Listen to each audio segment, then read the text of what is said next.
Hello दोस्तों, स्वागत है आप सभी का।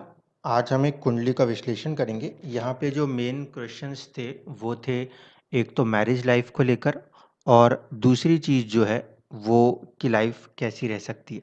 तो इन दो सवालों के जवाब हम ढूंढने का प्रयास करेंगे। ये जो कुंडली है ये आप देख रहे होंगे तो 9 नंबर यानी कि धनु लगन से शुरू होती है। अगर इसके अंदर प्लैनेट की डिटेल्स को समझें तो यहाँ पे हमें दिखाई देता है कि इनका जो जन्म है वो मूला नक्षत्र में हुआ है, यानी उनके सोचने के ढंग में एक तो केतु का प्रभाव देखने को मिलेगा। दूसरी इम्पोर्टेंट बात है कि चंद्रमा जो है वो भी यहाँ पे केतु के ही नक्षत्र में मौजूद है। इसका मतलब ये है कि इनके ज़िंदगी के अंदर जो भी इवेंट्स होंगी वो चाहें या ना चाहें, ठीक है, उसके बावजूद भी इस तरीके से होती है जैसे कि पहले से ही बिल्कुल एग्जैक्टली फिक्स हो। क्योंकि जब भी जन्म केतु के नक्षत्र से होता है तो इंसान चाहता कुछ और है, उसके बावजूद भी उनकी जिंदगियों में कुछ और भी होता हुआ नजर आता है। अब देखते हैं यह कुंडली किस तरीके से काम कर रही है। सबसे पहली चीज़ तो ये कि जो हमारे लिए हमारे सोचने का ढंग है वो केतु है। सब कुछ आए उसके बाद भी कॉन्फिडेंस की थोड़ी सी कमी महसूस हो। दूसरी चीज़ है कि इस कुंडली में केतु जो हैं वो 12वें भाव में जाके बैठे हुए हैं। 12वें भाव में केतु का बैठ जाना एक इंडिकेशन दे रहा है कि इनको या तो हॉस्पिटल से जुड़ के काम करना चाहिए या फिर विदेश यानी अपनी जगह को छोड़ के किसी दूसरी जगह पे जाके कार्य करना चाहिए, ठीक है। दूसरी चीज़ ये कि केतु का चंद्रमा से भी संबंध देखना पड़ेगा, क्योंकि मन सबसे पहले खुश रहना चाहिए। तो यहाँ पे हम देखें तो चंद्रमा जो हैं वो पंचम भाव में बैठे हैं। कहीं ना कहीं संतान, प्रेम, शिक्षा, इन तीनों चीज़ों को रिप्रेजेंट करता है ये भाव। यहाँ पे चंद्रमा का आना कहीं ना कहीं कनेक्ट करेगा संतान के प्रति, प्रेम के प्रति, कुछ हद तक एजुकेशन, पढ़ाई के प्रति भी। और इस चंद्रमा के ऊपर सबसे पहले तो दो पापी ग्रहों का प्रभाव है। एक है मंगल, दूसरा है शनि, ठीक है। अब देखिए पहली कंडीशन क्या बन रही है। चंद्रमा जहाँ बैठे हैं वहाँ से चंद्रमा का नक्षत्र स्वामी जो है वो कहीं न कहीं 8वें चले गए हैं, ठीक है। तो इसका मतलब है कि मन में थोड़ा-सा या तो आध्यात्मिक रूप पूरा धारण हो जाए, अन्यथा कहीं न कहीं बेचैनी हमेशा बरकरार रहेगी कि आगे क्या होगा, कुछ इस तरीके की सोच के साथ। दूसरी चीज़ है कि केतु का 12th हाउस में बैठ जाना, ये 2-3 चीज़ों को दर्शा सकता है। एक तो कि हेल्थ की वजह से परेशानी आए और उसके वजह से धन का नाश हो, क्योंकि 12th हाउस है और वहाँ पे केतु बैठे हैं, तो ये पहली कंडीशन हो सकती है। दूसरी कंडीशन ये भी हो सकती है कि आपको आपके ज़िंदगी के अंदर बार-बार अपना करेज, केतु से 10th को देखेंगे तो आपको 3rd हाउस मिलेगा, कि आपको अपनी ज़िंदगी बार-बार अपना करेज, अपना पराक्रम टेस्ट करने को कहेगी, ठीक है। दूसरी इम्पोर्टेंट बात जो यहाँ पे ध्यान रखनी है वो ये कि इस कुंडली में गुरु जो हैं वो लगन में बैठे हैं, वक्री होकर बैठे हैं, ठीक है। यहाँ पे ये कहा जा सकता है कि हंस नामक महापुरुष योग बन रहा है, लेकिन ध्यान से देखें तो इस गुरु के पीछे सीन क्या बन रहा है। गुरु जो हैं वो पूर्वाषाढ़ा नक्षत्र के साथ जुड़े हुए हैं। पूर्वाषाढ़ा नक्षत्र जो है वो किसके पास आता है, वो आता है शुक्र के पास, ठीक है। अगर पूर्वाषाढ़ा नक्षत्र शुक्र के पास आता है तो गुरु यानी कि ये हंस योग जो है ये आपकी ज़िंदगी में सबसे पहले जो भरेगा वो भरेगा संघर्ष, ठीक। और उसके बाद कहीं जाकर वो कुछ भरेगा तो भरेगा आपके लिए लाभ, क्योंकि गुरु यहाँ पे शुक्र से संबंध बना रहे हैं, लेकिन गुरु और शुक्र के बीच के संबंध को देखिए फिर से, वो भी 6-8 है, इसलिए यहाँ पे हंस नामक जो आप राजयोग को सुनेंगे, उसके अंदर भी आपको चुनौतियों का सामना करना पड़ेगा। पहले संघर्ष है, उसके बाद ही ज़िंदगी में कुछ लाभ है।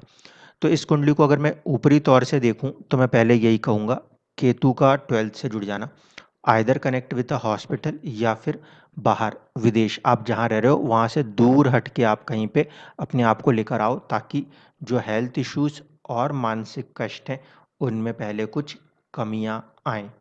दूसरी चीज़ है कि इस कुंडली में लाभ भाव में 2 ग्रह जाके बैठे हुए हैं, और ये 2 ग्रह में से एक तो आपका है सेकंड हाउस का मालिक, दूसरा है थर्ड हाउस का मालिक। इसका मतलब है कि धन और साथ ही साथ पराक्रम, इन दोनों में कहीं न कहीं वृद्धियाँ होती रहेंगी।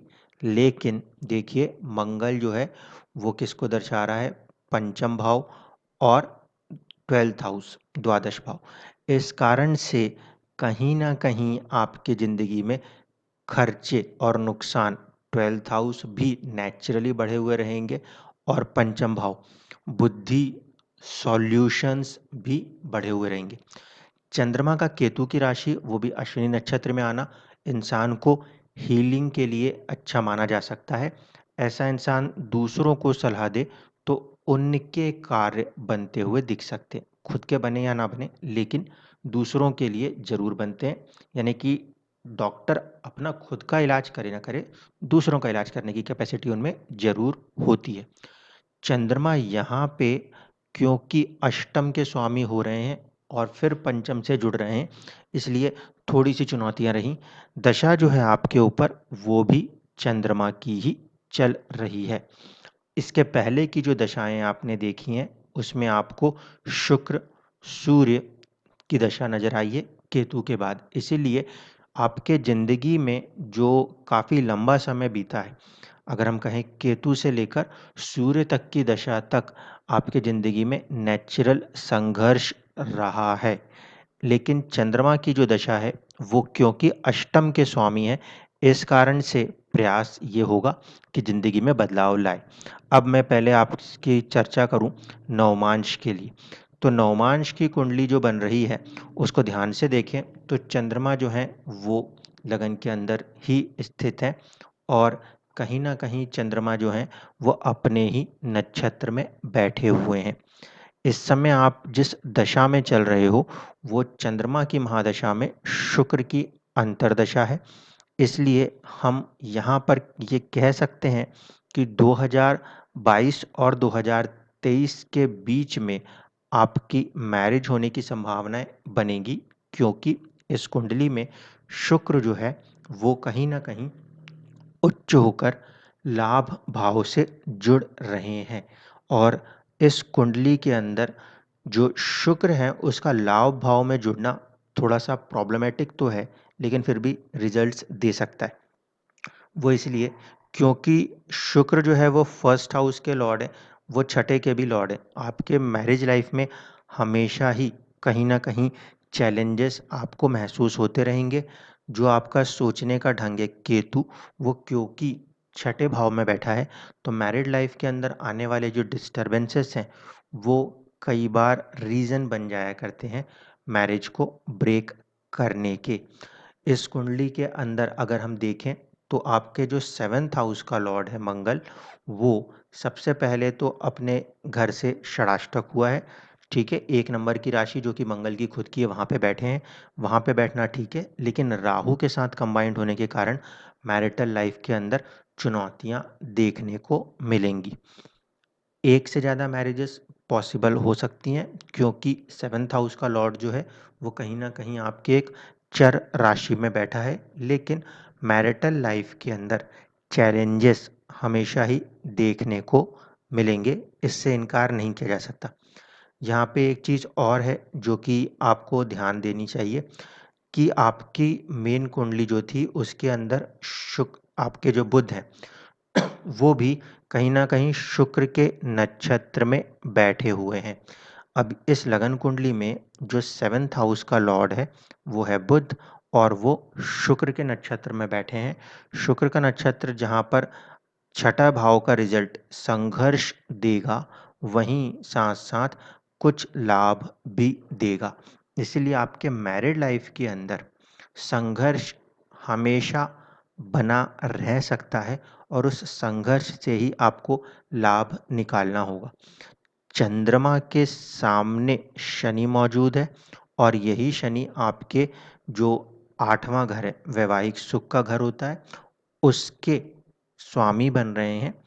इस कारण से ये कहा जा सकता है कि जो मैरिज लाइफ है, उसके अंदर हैप्पीनेस कहीं भी आपको 36 साल के बाद ही मिल सकती थी। इसीलिए अब आने वाले समय में जो मैरिज होगी, उसमें आप थोड़ा-सा पॉज़िटिव रह सकते हैं, लेकिन हाँ, चुनौतियाँ उसके अंदर भी देखने को मिलेंगी। आपका जो नवमांश था, वो 2 नंबर से बन रहा था और आप देख लीजिए आपके कुंडली में 2 नंबर की राशि जो है, वो छठे भाव में आके बैठी है। इस कारण से आपकी ज़िंदगी या आपकी किस्मत नेचुरली अपने आप को कहाँ जोड़ रही है? छठे भाव से जोड़ रही है, संघर्ष से जोड़ रही है।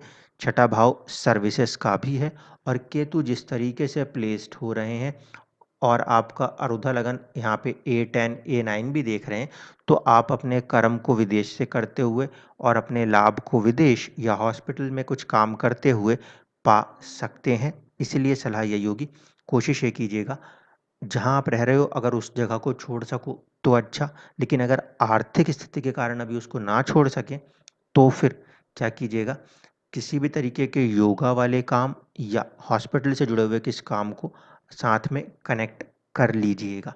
वो ज़रूरी नहीं है कि आपका एज़ अ प्रोफ़ेशन ही हो, आप उसको इसलिए भी कर सकते हो ताकि आपको अपनी मानसिक शांति हासिल हो। इस कुंडली में क्योंकि आपका जो 10th हाउस का लॉर्ड है, वो बुध बनता है, ठीक है? इसीलिए अकाउंटिंग, एडिटिंग, कुछ हद तक राइटिंग, दिमाग के जितने भी कार्य हैं, उनमें आप सफल हो सकते हो। इसकी जो प्लेसमेंट है अपने भाव से, वो षडाष्टक है, इसलिए ज़िंदगी में प्रोफ़ेशन का भी सुख जो है, वो थोड़ा-सा देर से मिलेगा। उसके अंदर क्योंकि शुक्र के तत्व मौजूद हैं, शुक्र मेडिसिन को भी दर्शाता है, तो उसके व्यापार को भी किया जा सकता है। इस कुंडली के अंदर क्योंकि ज़्यादातर ग्रह छठे भाव से बैठ के चल रहे हैं, इसीलिए सलाह सर्विस की देंगे, बजाए कि किसी आप बिज़नेस में उतरें इसके लिए। गुरु की दृष्टि है आपके 7th हाउस के ऊपर और 7th हाउस के लॉर्ड के ऊपर, इसीलिए वो अपनी ओर से प्रयास ज़रूर करेंगे कि चीज़ों को सँभालें, लेकिन मेन मुद्दा वही है कि जन्म जो है वो कंप्लीटली केतु के हाथ में है, इसीलिए चीज़ें जो होंगी आप चाहो या ना चाहो, उसके बाद भी आपको ऐसा महसूस होगा कि जो आपने कई बार चाहा है, उसके अपोज़िट में भी रिज़ल्ट्स देखने को मिले हैं। रीज़न यही कि जब चंद्रमा खुद केतु के नक्षत्र में बैठता है, तो इंसान जो चाहता है, उसके पीछे भागेगा तो वो चीज़ उससे दूर भागेगी। जब इंसान उस चीज़ से थोड़ा-सा मन हटा लेता है, तब जाके वो चीज़ उन्हें हासिल होती है। तो मुझे उम्मीद है आपको आपके सभी प्रश्नों के जवाब मिल गए होंगे। वीडियो को देखने पसंद करने के लिए आप सभी श्रोताओं का बहुत-बहुत धन्यवाद।